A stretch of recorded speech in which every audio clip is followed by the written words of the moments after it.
क्या वहां से बता सकेंगे आपकी घड़ी में कितना बचा है? मुल्ला नसरुद्दीन ने घड़ी तो नहीं देखी, युवक को नीचे से ऊपर तक देखा। एक बार, दो बार, तीन बार। युवक तो घबराया। उसने कहा कि मैं सिर्फ इतना पूछ रहा हूँ कि आपकी घड़ी में कितना बजा है। नसरुद्दीन ने कहा वही तो मैं देख रहा हूँ कि जिस आदमी के पास घड़ी भी नहीं है उसको समय बताना कि नहीं। उस युवक ने कहा आप भी हैरानी की बात करते, घड़ी नहीं है इसलिए तो पूछ रहा हूँ, इसमें आपका क्या बिगड़ जाएगा? नसरुद्दीन ने कहा कि भाई मेरे, तुम अभी जवान, मैं बूढ़ा, अभी तुम अनुभव नहीं। अभी तुम पूछोगे कि कितना बजा है, मैं कहूंगा कि 5 बज गए, फिर बात आगे बढ़ेगी, कोई यही तो रुकने वाली नहीं। बीच पड़ गया, अब इसमें अंकुर निकलेंगे। तुम पूछोगे कहाँ जा रहे हो, मैं कहूंगा बंबई जा रहा हूं। तुम पूछोगे बंबई में कहाँ रहते हो। ऐसे सिलसिला चलेगा, आखिर में ये होगा कि मैं तुमसे कहूंगा कि अब बंबई तुम भी आ रहे हो तो मेरे घर भोजन ले लेना, मेरी जवान लड़की।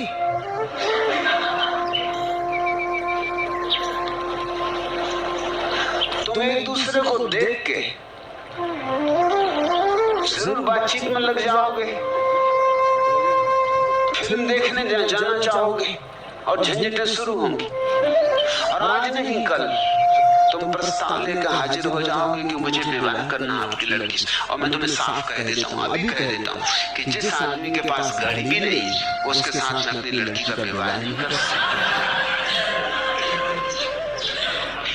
हमने हंसी आती, मगर ऐसे ही हमारा मन, ऐसे ही तो तुम कितने जुगाड़ बिठाते रहते।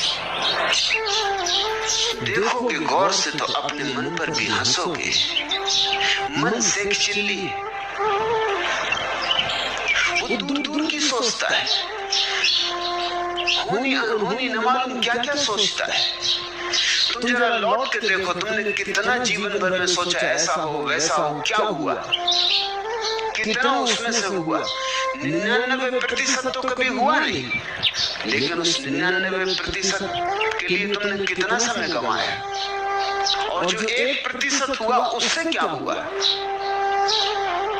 एक पागल खाने में एक मनोवैज्ञानिक अध्ययन करने आया है। वो पूछता है सुपरिंटेंडेंट से कि ये जो पहला आदमी कटघरे में बंद है और छाती पीट रहा है और हाथ में एक तस्वीर लिए हुए उसे चूमता है और छाती से लगाता है, इसे क्या हो गया। तो उस सुपरिंटेंडेंट ने कहा इसकी बड़ी दुख भरी कथा है। जिसकी ये तस्वीर लिए इस स्त्री को प्रेम करता था, विवाह करना चाहता था, लेकिन उस स्त्री ने इनकार कर दिया। तब से ये विक्षिप्त हो गया। बस उसकी तस्वीर ही अब इसका एकमात्र सहारा है। 24 घंटे उसी की धुन लगी। ये मजनू है, आधुनिक मजनू। लैला ऐसे मिली नहीं।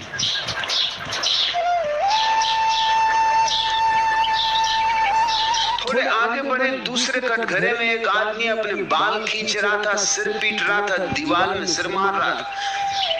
उस मनोवैज्ञानिक ने पूछा इसे क्या हुआ। सुपरिंटेंडेंट ने कहा आप न पूछते तो अच्छा था। इसने उस स्त्री से शादी की जिस स्त्री ने पहले आदमी को शादी करने से इनकार कर दिया था। जब से इसने शादी की तब से पागल हो गया। उस स्त्री ने इसे पगला दिया है। वो स्त्री इसकी जान खाए जा रही। एक विवाहित नहीं हुआ इसलिए रो रहा है, सिर पीट रहा है। एक विवाहित हो गया है इसलिए रो रहा है और सिर पीट रहा है। और ऐसा सारे जगत में घट रहा है। तुम पालोगे तो रोओगे। जिन्होंने पा लिया उनसे पूछो, उनकी आंखों में आंसू। तुम नहीं पाओगे तो रोओगे, क्योंकि प्राणों में पीड़ा रह जाएगी, कुछ भी न कर पाए। संसार का अर्थ ये वृक्ष, ये चांतारे, ये आकाश, ये सूरज, ये नदी, पहाड़, ये लोग, पशु पक्षी, यह नहीं है। तुम्हारे तथाकथित महात्मा तुम्हें यही समझाते रहते हैं कि ये जो फैलाव है ये संसार है। नहीं, यह फैलाव संसार नहीं है। तुम्हारे मन का जो फैलाव है, प्रपंच मन का, वह संसार है। उस संसार से मुक्त हुआ जा सकता है। असंभव सा लगेगा शुरू में कि कैसे अपने अतीत से मुक्त हो जाओ, लेकिन अतीत है क्या सिवाय स्मृतियों के ढेर के? राख है, अंगार भी तो नहीं बची। राख से मुक्त होने में ऐसा क्या असंभव है? राख को ढोना मूढ़ता है। राख से मुक्त हो जाना सहज सरल बात होनी चाहिए। जो बीता सो बीता, अब उसको पकड़ के कहां बैठे हो? तुम्हारे हाथ खाली, हाथ खोलो और देखो, वह जा चुका है। अब तुम रो तो भी लौट नहीं सकता, हो तो भी उसे वापस नहीं ला सकते। समय लौटता ही नहीं, इसलिए पीछे लौट लौट के जो देखता है वो व्यर्थ ही कष्ट पा रहा है। वो अपने को ही अकारण सता रहा है। और कितना समय उसमें जा रहा है, कितना बहुमूल्य वर्तमान तुम नष्ट कर रहे हो अतीत की स्मृतियों में। जीवित को मुर्दे के चरणों में झुका रहे हो, जीवित को मुर्दे के आगे समर्पित कर रहे हो, जीवित को मुर्दे के सामने बलि दे रहे हो। और या फिर भविष्य तुम्हें पकड़े हुए कि कल ऐसा करूंगा। कल तो आने दो, कल पहली तो बात कभी आता नहीं। कल कभी आते देखा है? जब आता है आज आता है, और आज को तुम खराब कर रहे हो उस कल के लिए जो कभी आएगा नहीं। और जब आज की तरह कल आएगा भी तो तुम्हारी आदत मजबूत होती जा रही रोज रोज, आज को बर्बाद करने की कल के लिए। ये आदत सघन होती जाएगी, ये यंत्रवत हो जाएगी। आज तुम कल के लिए सोचोगे, कल जब आएगा आज की तरह तब तुम फिर कल के लिए सोचोगे। तुम कल भी यही कर रहे थे, जो बीत गया कल तब तुम आज के लिए सोच रहे थे। लेकिन जियोगे कब? दो कलों के बीच उलझे तुम जियोगे कब? ये दो कल ही चक्की के दो पार्ट हैं जो तुम्हें पीस रहे हैं। इनके बाहर आ जाओ। ध्यान या साक्षी भाव इनके बाहर आने की विधि है। ध्यान का केवल इतना ही अर्थ है जो है, उससे इंच भर यहां वहां न जाऊंगा। मन भागेगा आदतों के अनुसार, वापस ले आऊंगा, फिर ले आऊंगा। ध्यान की जितनी विधियां हैं, अनंत विधियां हैं ध्यान की, लेकिन सबका मूल सार, सबका राज एक है। किस तरह चैतन्य को वर्तमान में ले आया जाए। जैसे विपस्सना है, बुद्ध की परम विधि। जितने लोग विपस्सना से ज्ञान को उपलब्ध हुए, उतने लोग किसी और विधि से उपलब्ध नहीं हुए, क्योंकि बड़ी सुगम और सरल विधि। मगर विधि क्या है? विधि सीधी साफ है। श्वास का बाहर आना, श्वास का भीतर जाना, इसे देखो। विपस्सना का अर्थ होता है देखो, अंतर्दृष्टि। बस देखते रहो, साक्षी बने।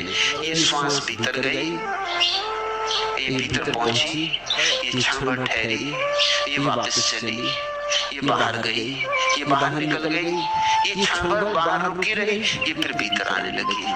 बस ये जो श्वास का वर्तुलाकार परिभ्रमण चल रहा है, ये जो श्वास की माला चल रही, इसको देखते रहो, कुछ मत करो। क्या होगा इसका परिणाम? इसका परिणाम कि तुम वर्तमान में जीने की क्षमता को उपलब्ध हो जाओ। श्वास वर्तमान। बुद्ध ये नहीं कह रहे हैं जो श्वास जा चुकी है उसके संबंध में सोचो, जो अभी आने वाली है उसके संबंध में सोचो। वो कह रहे हैं जो अभी है, भीतर जा रही है उसके संबंध में, बाहर जा रही है उसके संबंध में। श्वास के साथ ही डोलते रहो। मन भागेगा, मन हजार विचार उठाएगा, तुम चुपचाप उसे फिर वापस ले आना श्वास पर। श्वास तो एक बहाना, निमित्त है, एक खूंटी। यही सारी और विधियों का सार भी है। सूफी इसे जिक्र कहते, प्रभु स्मरण। हर बार अपने मन को वापस लौटाओ प्रभु स्मरण पर। कोई भी नाम चुन लिया, जैसे राम चुन लिया, मन यहां वहां भागे, राम की खूंटी पर वापस ले आओ। पलटू इसी को सुरति कहते हैं। सारे संतों ने इसे सुरति कहा है। सुरति बुद्ध का ही वचन है, लेकिन बिगड़ते बिगड़ते लोक भाषा में आते आते घिसते घिसते सुरति हो गया। बुद्ध ने तो कहा था स्मृति। स्मरण पूर्वक जियो, होश पूर्वक जियो। जो कर रहे हो उसकी स्मृति बनी रहे, उससे हटो मत। संत कहते हैं सुरति, सूफी कहते हैं जिक्र, कृष्णमूर्ति कहते हैं अवेयरनेस, जागृति। महावीर ने कहा है विवेक, बोध। ये अलग अलग नाम, मगर बात एक, सार एक, राज एक। अतीत और वर्तमान को जाने दो, वे है ही नहीं। तुम छायाओं को पकड़े बैठे हो, और छायाओं के कारण तुम माया में पड़े हो। छाया यानी माया, और दोनों छायाओं के बीच में सत्य मौजूद है। सत्य का द्वार खुला है। प्रभु मंदिर का द्वार वर्तमान में खुला है। वर्तमान में जिस दिन आ जाओ, आने की प्रक्रिया का नाम ध्यान। आ गए, ठहर गए, उस अवस्था का नाम संन्यास। फिर तुम संसार में ऐसे रह सकोगे जैसे जल में कमल। आज प्रेम चैतन्य निश्चित असंभव सा लगता है, क्योंकि आज तो तुम्हें पता ही नहीं कि वर्तमान होता भी। उन दो ने, अतीत और भविष्य ने, तुम्हारी सारी चेतना को घेर लिया है। धीरे धीरे वर्तमान के लिए तलाशो, खोजो। जो आज असंभव सा है, कल धीरे धीरे संभव हो जाएगा।